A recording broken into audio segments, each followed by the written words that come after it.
Так. Биз ошондо канча добуш сатып алдык? 5000 адам, ар бирине 5000 сомдон. Жалпы шайлоочулардын саны канча экен? 4 миллион. Бирок катышуучулардын саны аз.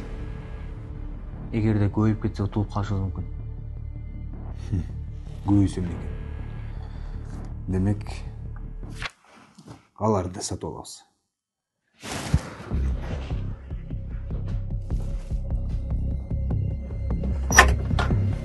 Аз мен силерге акча берем. Барып тараткыла.